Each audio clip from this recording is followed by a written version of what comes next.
On est en direct. Bonsoir à toutes et à tous. Bienvenue dans mon live 301 sur mon défi 365 jours de live. Je vais vous laisser quelques instants pour arriver.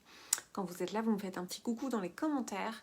Comme ça, je peux rentrer en lien avec vous. Je suis Clémence Martin, je suis la fondatrice de The Positive Place. Dans ces lives, je vous partage des anecdotes, des ressentis, aussi voilà, des choses peut-être qui vont vous parler, vont vous toucher. Si c'est le cas, dites-le moi en commentaire. Je suis toujours très heureuse de vous lire. Ce soir, j'avais envie de vous envoyer un message qui est de ne pas vous laisser enfermer dans des identités qui ont été prévues pour vous par d'autres. Et c'est quoi les identités? C'est les étiquettes, c'est aussi le milieu d'où l'on vient, c'est parfois une sensibilité qui n'a pas été entendue, ou au contraire une sensibilité qu'on a à poser. Moi je sais que toute ma jeunesse, toute mon enfance, on disait Clémence elle est sensible, elle est trop sensible, etc. Et c'était un problème. Donc on voit bien comment toutes ces étiquettes, coucou Marion, on voit bien comment toutes ces étiquettes et finalement les mots qui sont posés sur nous, ça peut avoir un caractère enfermant. On en souffre beaucoup, on en souffre beaucoup. Et ce qu'on peut faire à l'âge adulte, voilà, moi ce que je vous recommande, c'est quoi? Eh bien c'est de vous détacher, coucou Maud, c'est de vous détacher de ces identités-là, d'isoler, de comprendre que ces identités, eh ben, finalement c'est pas forcément vous. Il y a des choses qui vont vous parler, il y en a d'autres qui vont pas vous parler, et c'est ok. Et donc il y a des choses qu'on peut abandonner. Et donc justement dans cette définition du masculin et du féminin, qu'on nous a donné depuis l'enfance, qui est là en présent, en filigrane. Coucou Marion, merci pour les cœurs. Et bien finalement, il y a des choses qui peut-être ne vous conviennent pas.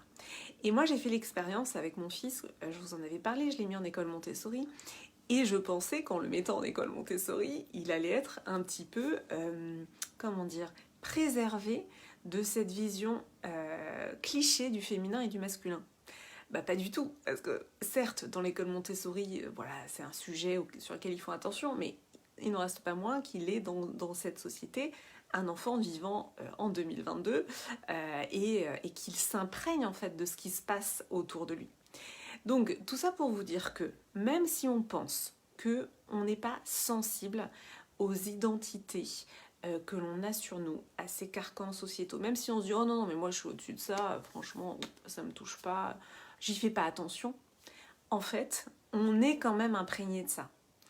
Et même si on pense que ça ne nous touche pas, on est le résultat de notre milieu. Le cerveau est sculpté par le milieu. Ça, c'est Boris Cyrulnik qui le dit. Et donc, c'est juste, là, ce soir, j'avais juste envie de faire un petit électrochoc, de se dire que en fait on pense tout maîtriser avec notre cerveau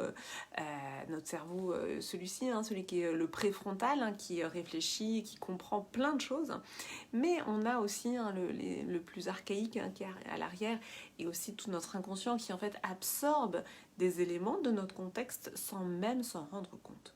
Donc tout ça pour vous dire que la liberté intérieure, pour moi, qu'est-ce que c'est? Eh bien, c'est justement se libérer de ces carcans, de ces œillères, de ces choses qui nous font voir d'une certaine manière, finalement, et qui nous empêchent aussi de nous réinventer. Parce que moi, tout ce cheminement, ça a été aussi parce que je me sentais à l'étroit, je me sentais enfermée, je me sentais... j'avais besoin de ressentir ma liberté, en fait, tout simplement. Donc c'est vraiment un message que j'avais à cœur de vous partager ce soir et de vous dire finalement oui, on peut se réinventer, on peut reprendre la main sur son identité, on peut reprendre la main sur nos étiquettes, et à la clé, qu'est-ce qu'il y a? La liberté. Donc justement, il y a une étiquette quand même qui est très tenace, c'est cette étiquette du féminin et du masculin. On est une petite fille ou on est un petit garçon, et ça n'est absolument pas la même chose. Donc vous voyez bien comment déjà c'est ultra, j'ai envie de dire segmenté, évidemment.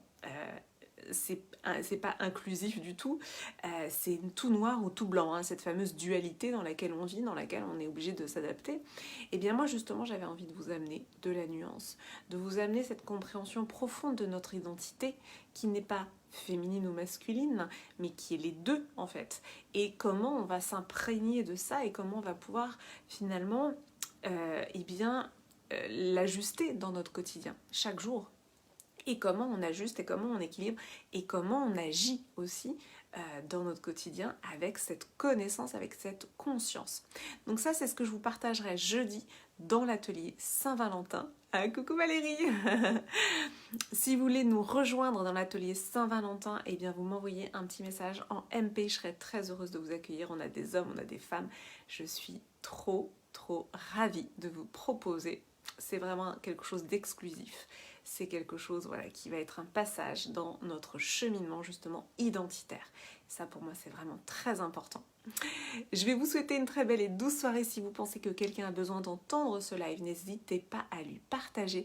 Je vais remercier toutes celles et ceux qui sont passés. Merci bien sûr Marion, merci Valérie, merci Aurélie, Philippe, Pascal, Maude, toutes celles et ceux que je ne vois pas. Je vous embrasse très fort et je vous dis à demain.